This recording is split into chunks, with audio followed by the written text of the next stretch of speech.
म्हणजे वरती एक माझं स्वप्न होतं. अकॅडमीमध्ये गेली आणि मला समजलं, की फक्त पळणं म्हणजेच भरती नाहीये. त्याच्या बरोबर, पलीकडे बरोबर. पण काहीतरी आहे. म्हणजे अभ्यास पण करावा लागतो. तेवढी मेंटॅलिटी आहे का मी ते करू शकते का? हे मी आधी जाणून घेतलं. तर तुम्ही तुमचा वर्कआउट काय असायचा 800 मीटर किंवा जे गोळा वगैरे आहे 100 मीटरसाठीचा काय ज्या मुली आहेत त्या घरी राहून प्रॅक्टिस करू शकतात का त्यांना पण एक फायदा होईल त्यावेळेस असं कधी वाटलं नाही का मग एवढी कॉम्पिटिशन आहे. ग्राउंडमध्ये माझा कोण हात नाही पकडू शकत. त्याच्यामुळं झोप यायची दुपारच्या वेळात मला. तर मुंबई जिल्हा का निवडला तुमच्या स्वतःच्या जिल्ह्याला तुम्ही फॉर्म का नाही भरला? महिलांनी फक्त घर आणि मूल हे 2च सांभाळलं पाहिजे. पण मला असं वाटतं, की हे न करता महिलांनी पण सक्षम झालं पाहिजे. स्वतःच्या पायावरती उभं राहिलं पाहिजेल. नमस्कार विद्यार्थी मित्रांनो, आज आपण खूप महत्वाच्या मुद्द्यावरती बोलणार आहोत. ते म्हणजे खूप मुली मेसेज करत होत्या की सर 100 मीटर 800 मीटर आणि गोळाफेक याची तयारी कशी केली पाहिजे, आम्ही सेल्फ केले तर आम्ही भरती होऊ शकतो का, की अकॅडमीज लावली पाहिजे, त्यावरच आपण आज बोलणार आहोत. त्यासाठीच आमच्या सहकारी कदम मॅडम आलेले आहेत आणि त्या तुम्हाला मार्गदर्शन करणार आहेत. त्यांनी कशी प्रॅक्टिस केली, कुठले पुस्तकं वाचले, ह्या सर्व गोष्टीवरती आपण आता वन बाय वन करून बोलणार आहोत. चला वेळ न घालवता आपण लगेच त्यांच्यासोबत डिस्कशन करायला सुरू करूया. चला मॅडम, तुम्ही म्हणजे भरतीकडे काय यावंसं वाटलं तुम्हाला? म्हणजे वरती एक माझं स्वप्न होतं. माझा भरतीचा प्रवास मी थोडक्यात सांगते. मला म्हणजे पळायला वगैरे खूप आवडायचं लहानपणापासून. रनिंगमध्ये मला खूप इंटरेस्ट होता. त्यामुळे मी भरती या क्षेत्रात उतरले. पण अकॅडमीमध्ये गेली आणि मला समजलं, की फक्त पळणं म्हणजेच भरती नाहीये. त्याच्या बरोबर, पलीकडे बरोबर. पण काहीतरी आहे. म्हणजे अभ्यास पण करावा लागतो. मग बरोबर. तिथे गेल्यानंतर मला समजलं, की विषय असतात त्याला पण मराठी, मॅथ्स, बुद्धिमत्ता, जी-के. मग तिथे गेल्यानंतर मी सिलेबस जाणून घेतला, की त्याच्यामध्ये नेमकं काय आहे मी बरोबर. करू शकते का? बरोबर, बरोबर. माझी म्हणजे तेवढी मेंटॅलिटी आहे का मी ते करू शकते का? हे मी आधी जाणून घेतलं. म्हणजे ग्राउंड वगैरे माझं चांगलं होतं. फक्त अभ्यास म्हणजे अभ्यासाकडे मला जास्त फोकस करायचा होता. बरोबर. म्हणजे 800 मीटर तुमचं चांगलं होतं हां. एकंदरीत आणि त्यामुळे तुम्हाला आवड निर्माण झाली आवड आणि त्यानुसार तुम्ही मार्गक्रमण केलं. खूप महत्वाचं असतंय कारण की खूप जण प्रॅक्टिस करतात, पण प्रत्येकच जण भरती होतो का? तर नाही. जो स्मार्ट प्रॅक्टिस करतो, तो 100% यशापर्यंत जातो. तर तुम्ही तुमचा वर्कआउट काय असायचा 800 मीटर किंवा जे गोळा वगैरे आहे 100 मीटरसाठीचा काय असायचा? म्हणजे वीकली वर्कआउट असायचा. स्लो फास्ट असायचं. नंतर रोड रनिंग असायचं. त्यानंतर स्प्रिंटा असायच्या. नंतर म्हणजे त्या कशा असायच्या? म्हणजे ते पण त्यांना समजेल ना, जे आपले पाहणारे आहेत, ज्या मुली आहेत, त्या घरी राहून प्रॅक्टिस करू शकतात का? त्यांना पण एक फायदा होईल. म्हणजे सोमवारी आम्हाला स्लो फास्ट असायचं. मंडेला आम्हाला रॅपिटेशन असायच्या. नंतर बुधवारी अ, रन वगैरे असायचं. नंतर गुरुवारी म्हणजे ते आम्हाला म्हणजे डोंगरावरती म्हणजे चढ-उतार चढ उताराला हां, म्हणजे जिथं कठीण आहे, कठीण आहे. तिकडे घेऊन जायचे. तिकडे घेऊन म्हणजे जायचे. डोंगरात चढ मारायला लावायचे आणि हां. टायमिंग वगैरे कसं काढायचे ते? टायमिंग वगैरे म्हणजे सर आमचे टायमिंग वगैरे लावायचे. म्हणजे ते बोलायचे स्पीडमध्ये वगैरे करा असं तसं. बरोबर. म्हणजे आपण टायमिंग काढला, आपण डायरेक्ट तिथं जर गेलो आणि प्रॅक्टिस दिली, तर ते शक्य होत नाही आणि जर आपण पहिले प्रॅक्टिस केली, तर आपण तिथं जे बर्डन येतं आपल्यावरती, ते दूर झालं दूर तुमचं. झालं. हां. बरोबर. त्यानंतरून भरतीला सामोरे जाताना समजा हे तुम्ही ग्राउंड करत गेलात, त्यावेळेस असं कधी वाटलं नाही का, मग एवढी कॉम्पिटिशन आहे, मग आपण त्यात टिकू का? आणि मग कसं हो? ग्राउंडमध्ये तर मला माहीत होतं, की ग्राउंडमध्ये माझा कोण हात नाही पकडू शकत. कारण माझं 800 चांगलं होतं. गोळा पण आउट ऑफ होता. फक्त टेन्शन होतं ते 100चंच होतं मला. मग ते 100 पण कव्हर झालं होतं माझं. पण तरी पण माझे 4-5 मार्क इकडे-तिकडे व्हायचे. बरोबर. म्हणजे एकतर तुम्ही 3 मार्क्स किंवा 2 म्हणजे आताची हां, कटिंग एक तर 12 किंवा 10 हां. यायचे आणि इथे तुम्हाला किती 10 मार्क्स भेटले होते बोलला हां, तुम्ही. 10 मार्क भेटले होते. आणि टोटल ग्राउंडची टोटल किती झाली तुमची? 43 झाले होते. म्हणजे 800 मीटर म्हणजे 200 मीटरचा ट्रॅक असताना सुद्धा त्यांनी 800 मीटर 18 मार्काचं घेतलंय आणि ते पण त्यांचे किती टायमिंग काय होतं तुमचा 800चा? 2:55. म्हणजे 5 सेकंदामुळे त्यांचे 2 मार्क्स गेले आणि हे एक सेकंद खूप महत्वाचा असतो. तो कमी करण्यासाठी खूप एफर्ट्स द्यावं लागतं आणि जर तुम्ही व्यवस्थित तयारी केली तर ते शक्य आहे. शक्य बरोबर? आहे. बरोबर. आणि ते अभ्यासाचं कसं शेड्यूल असायचं तुमचं किंवा बुक वगैरे कसं काय? बुक वगैरे मी सतीश वसेनची बुक यूज केली होती. मॅथ्स आणि बुद्धिमत्तेसाठी. हो. गणितासाठी मी सह्याद्रीचा ढोकळा यूज केलेला आणि डीपमध्ये जर म्हणायला गेलं तर तात्यांचा ढोकळा वापरला होता.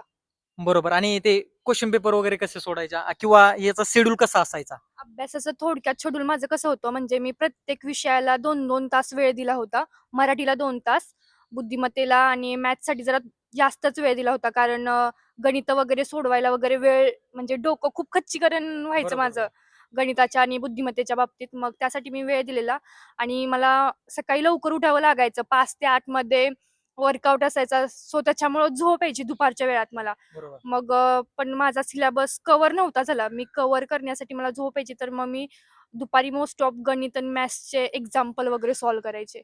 म्हणजे झोपेच्या टायमिंग मध्ये जिथं हां. तुम्हाला वाटते आता मला कुठेतरी थकवा येते, थकवा येतोय. तर त्या टायमिंगला गणित सोडलं म्हणजे आपल्याला झोप लागायचा झोप संबंध लागायची नाही. हां. येत नाही. आणि प्रत्येकासोबत तसं होतं. तर मॅडमनी पण त्यांचा अनुभव शेअर केलेला आहे. जर तुमच्या सोबत पण तसं होत असेल तर तुम्ही ती गोष्ट करून पहा. आणि महत्वाचं म्हणजे त्यांनी सांगितलं माझं गणित वीक होतं, मी त्यावरती जास्त फोकस केलं. मग तुम्ही 2-2 तासाचं जरी शेड्यूल केलंय तर त्यामध्ये तुम्हाला जो तुमचा विषय वीक आहे त्यावरती तुम्हाला जास्त फोकस करायचा आहे. आणि रोज एक प्रश्नपत्रिका तरी सोडवायची टायमिंग लावून. ती पण OMR शीट वरती. Yes, yes. मग कॉमर्स. याने काय होतं, आपला काय फायदा काय होतो? म्हणजे कॉन्फिडन्स भेटतो. प्लस आपल्याला समजतं, की आपण कुठे आहे, आपल्याला किती मार्क पडतायत. आपण प्रश्नपत्रिका किती वेळामध्ये कव्हर करू शकतो, हे मला समजलं. बरोबर. म्हणजे आपण करायचंय म्हणून करायचं नाहीये. आपण त्या फ्लोनी करतोय का? जे परीक्षेला पडतंय ते आपण अभ्यासतोय काय? आणि जे अभ्यासतोय ते परीक्षेला पडतंय का? हे टॅली करायचंय. आणि असं जर केलंय तर 100% मी तर तुम्हाला सांगतच आलोय. पण आज तुम्हाला त्या मॅडमच्या तोंडून तुम्ही ऐकताय. तर मित्रांनो, यशस्वी होणारे लोक तेच असतात जे इतरांपेक्षा वेगळं करतात. अभ्यास तर सगळेच करतात, पण सिलेक्ट सगळे होतात का? तर नाही. तर मॅडम, आता समजा कुठला विषय समजा एखाद्याचा वीक आहे, तर त्यावरती त्यांनी कसा अभ्यास केला पाहिजे? समजा एखाद्याचा मराठी वीक आहे किंवा GS वीक आहे, तर मग त्याला ऑप्शनला ठेवलं पाहिजे का त्याला पण तयार केलं पाहिजे? म्हणजे मला तर असं वाटतं, की जो विषय आपला चांगला आहे, त्याला म्हणजे 1-2 तास वेळ देऊन जो आपला वीक विषय आहे, त्याच्यासाठी आपण जास्त फोकस त्याच्यावरती जास्त आपण फोकस केलं पाहिजेल त्या विषयावरती. म्हणजे जेणेकरून म्हणजे तो विषय पण आपल्या त्या विषयामध्ये आपली मार्क जाणार नाहीत. बरोबर. असं मला आणि वाटतं. जे पण तुम्ही प्रॅक्टिस करताय, तर तुम्ही ती बेस्ट करा. 100% तुम्ही यशापर्यंत जाणार आहेत. आणि त्यानंतरून समजा तुम्ही मुंबईला फॉर्म भरला, तर मुंबई जिल्हा का निवडला? तुमच्या स्वतःच्या जिल्ह्याला तुम्ही फॉर्म का नाही भरला? आणि इव्हन मुंबईला फॉर्म भरल्यानंतरून समजा तुम्हाला काय वाटतंय आता, मी योग्य केलं की अयोग्य होतं? खरं तर मला भरायचं होतं. म्हणजे सगळ्यांचं स्वप्न असतं, की आपण आपल्या जिल्ह्यामध्ये भरती व्हावं. पण आमच्या कास्टची फक्त ओपनची जागा एकच होती जागा. पण एका जागेसाठी कॉम्पिटिशन खूप होती. म्हणून मी सातारला काही फॉर्म भरला नाही आणि मुंबईला जागा भरपूर होत्या. कॉम्पिटिशन तर सगळीकडेच असते. बरोबर, मुंबईला बरोबर. तर खूपच कॉम्पिटिशन होती कारण फॉर्म खूप अप्लाय झालेले. हे नंतर समजलं तुम्हाला. हां, हे नंतर समजलं. पण जागा जास्त होत्या, तर मी म्हटलं कुठेतरी आपला चान्स लागू शकतो. त्यात बरोबर. माझं एज कमी होतं आणि पोलीस भरतीमध्ये कसं असतं, ज्यांचं एज जास्त त्यांना आधी प्राधान्य दिलं जातं आणि बरोबर. नंतर मग म्हणजे वेटिंगला जर राहिलं तर. हां, असा विषय होता. म्हणून मी मुंबईला फॉर्म भरला. आणि दुसरी गोष्ट मुंबई म्हणजे मला लहानपणापासूनच शहर खूप आवडतं, सिटीत राहायला आवडतं. बरोबर, बरोबर. म्हणून मी मुंबईला टाकला. आणि तिसरी गोष्ट म्हणायची तर आता मी भरती झाले मुंबईला तर छान वाटतंय म्हणजे ड्युटी म्हणा किंवा मग ठीक आहे. आता ज्या मुली येतील, त्यांना काय सांगाल तुम्ही? आता ज्या तयारी करतायत, त्यांनी कशी तयारी केली पाहिजे? त्याबद्दल थोडक्यात? मी सांगेन तुमचा जो विषय वीक आहे, त्याच्यावरती तुम्ही जास्त फोकस करा आणि जे तुम्ही म्हणजे वाचता आणि तुमच्या लक्षात वगैरे राहत नाही किंवा तुम्हाला असं वाटतं, की ते खूप इम्पोर्टंट आहे, की आपल्या लक्षात राहणार नाही, आपल्याला परत रिव्हिजन करायची गरज आहे, तर तुम्ही ते हायलाइट करून ठेवा.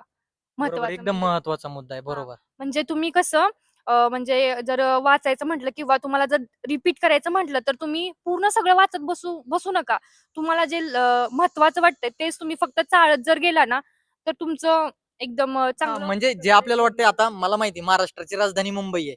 पण त्यामध्ये जर तिचं विचारलं क्षेत्रफळ किती, ही गोष्ट लक्षात राहणार नाही. मग त्याला हायलाइट करून ठेवायचंय आणि पुढे जायचंय. नेक्स्ट टाईम जेव्हा रिव्हिजन देताय, तर त्या हायलाइटला जरी वाचलं आपण, तर 100% आपण 100%. काय टाईम पण कव्हर होतो आणि जे आपले मार्क्स आहेत ते पण गेन हां, होतात. बरोबर? बरोबर आणि सातत्य पाहिजे. म्हणजे ठीक आहे आज अभ्यास केला तर आज खूप अभ्यास केला तर उद्या रेस्ट असं नाही. म्हणजे कंटिन्यू अभ्यास केला पाहिजे. सातत्याशिवाय काही होत नाही. म्हणजे सरासरी पाहिजे. हां. 4ही विषय आहेत किंवा 3ही ग्राउंडचे इव्हेंट आहेत, तर तिथं सरासरी पाहिजे. नाहीतर एक टॉप मारतो, एकाला लगेच रेस्ट देतो, असं नाही. बरोबर ना? बरोबर आणि फोन वगैरे आता फोन तर आता आजकाल फोन म्हणजे बरोबर. काळाची गरज झाली तर मला असं वाटतं की फोन, मी म्हणत नाही तुम्ही फोन यूज करू नका, फोन वापरा, पण फोनसाठी पण वेळ द्या असं मला वाटतंय. एक म्हणजे ठीक आहे, तुम्हाला जर मित्र-मैत्रिणींसोबत गप्पा वगैरे गप्पा गोष्टी मारायच्या आहेत किंवा काही जर तुम्हाला काही बघायचं आहे तर किंवा टेलिग्रामचा चॅनल वगैरे त्याच्यामध्ये तुम्ही जर बरोबर बरोबर क्विज अभ्यासाच्या वगैरे गोष्टी. जर सोडवू शकता, असं तुम्हाला जर वाटतं की नाही मला मोबाईलसाठी पण पण तुम्ही त्याच्यासाठी पण असं वाटतं की वेळ द्या, पण जास्त न वेळ घालवता इकडे वेळ घालवा असं मला वाटतं हा, म्हणजे अभ्यासासाठी. त्याला एक स्पेसिफिक टाइम द्या. हां. आणि एकदा आपण रील स्क्रोल करायला लागलो, कसा वेळ निघून जातो ते आपल्याला कळत नाही. आणि जो हा वेळ आहे तो परत येणारा परत नाहीये. येणार. त्यामुळं खूप मोलाचं मार्गदर्शन केलेलं आहे. आणि मित्रांनो, तुम्ही पण 100% भरती होऊ शकता. असं नाही की जे सिलेक्ट झालेत त्यांनी काहीतरी वेगळं केलेलं असतंय, ते काही वेगळे असतात. काहीच नसते. फक्त त्यांनी एकदम मन लावून त्यात उतरलेले असतात आणि 100% फोकसली त्या गोष्टी केलेल्या असतात आणि ते 100% यशापर्यंत जातात. हे तुमच्या समोर उदाहरण आहे. मॅडम, आता आपण एवढं बोललोय, तर आणखीन तुम्हाला असं काय वाटतं की मुलींनी ते करायला पाहिजे, जेणेकरून जो समाज आहे, बाजूचे पण लोक बोलतात तू कधी भरती होणार किंवा मुलींनी कुठं भरती द्यायची असते का, तर त्याबद्दल तुम्ही काय सांगाल ह्या मुलींसाठी? मी तर म्हणेन महिला काय काय बोलतात की महिलांनी फक्त घर आणि मूल हे 2च सांभाळलं पाहिजे. पण मला असं वाटतं की हे न करता महिलांनी पण सक्षम झालं पाहिजे. स्वतःच्या पायावरती उभं राहिलं पाहिजेल आहे. जे मुलं म्हणजे ठीक आहे, आपण आता भरती वगैरे करतो तर मग आपल्याला शेजारचे वगैरे बोलतात, टोमणे वगैरे मारतात की बरोबर पोलीस बरोबर. भरती वगैरे, पोलीस चांगलं नाही मुलींसाठी. पण मला नाही वाटत. आपण जर चांगलं असेल ना तर जग. बरोबर. म्हणजे जशी दृष्टी तशी सृष्टी. येस, बरोबर येस. बरोबर. तर मग मला असं वाटतं ते टोमणे वगैरे तुम्ही सहन करा. तीच तुमची प्रगती असेल असं मला तरी वाटतं, की त्यांनी टोमणे वगैरे मारले तर तुम्ही तुमच्या मनामध्ये अजून म्हणजे प्रगतशील व्हा, की ठीक आहे ते टोमणे देतात तर तुम्ही भरती होऊन दाखवा त्यांना. आज तुम्हाला जे टोमणे मारतात ना, ते तुमचं सिलेक्शन झाल्यानंतर पुष्पगुच्छ वगैरे घेऊन येतात व सत्कार वगैरे आपला करतात. बरोबर आहे. म्हणजे ह्या लोकांच्या टोमण्याचं आपल्याला काय करायचंय, आपली एक शक्ती बनवायची आणि आणखीन प्रेरणा घेऊन त्याच्यातून आपल्याला यांना दाखवायचंय. तुम्ही जे बोलताय ते खोटं आहे. आता तुम्ही म्हणजे ज्या मुली प्रॅक्टिस करताय, तर शेवटच्या टप्प्यात आता अंतिम टप्पा चालू आहे. तर ह्या टप्प्यात कशी प्रॅक्टिस केली पाहिजे, काय सांगाल? मी सांगेन, की लेखी परीक्षा आता 2 महिन्यावरती राहिली. तर तुम्ही त्या कालावधीमध्ये पूर्ण तुमचा सिलेबस एकतर सगळा कव्हर झाला पाहिजे. बरोबर. कव्हर झाल्यानंतर मग आपण ते 2 महिने फक्त रिव्हिजन केली पाहिजे त्या 2 महिन्यामध्ये आणि रोज एक क्वेशन पेपर सोडवला पाहिजेल. अ, गोळे जास्तीत जास्त तुम्ही 5 थ्रो करा. जास्त गोळे थ्रो म्हणजे नका करू. जे पण करायचे ते प्रॉपर करायचे. प्रॉपर करा. येस. आणि 800 वगैरे तुम्ही टायमिंगमध्ये वगैरे येण्याचा प्रयत्न करा, की जेणेकरून तुम्ही, मला तर असं वाटतं, की वीकली टायमिंग स्वतःचं काढा. म्हणजे स्वतःला समजेल, की तुम्ही कुठे आहे म्हणून. तुमचं बरोबर, बरोबर. टायमिंग वगैरे किती पडतंय, बरोबर. ह्याच्याकडे तुम्ही फोकस करा आणि पॉझिटिव्ह राहा, निगेटिव्ह लोकांपासून दूर राहा आणि तुमचं जे ध्येय आहे ते गाठण्याचा प्रयत्न करा. 100% मॅडम, तुम्ही एकदम छान माहिती दिली.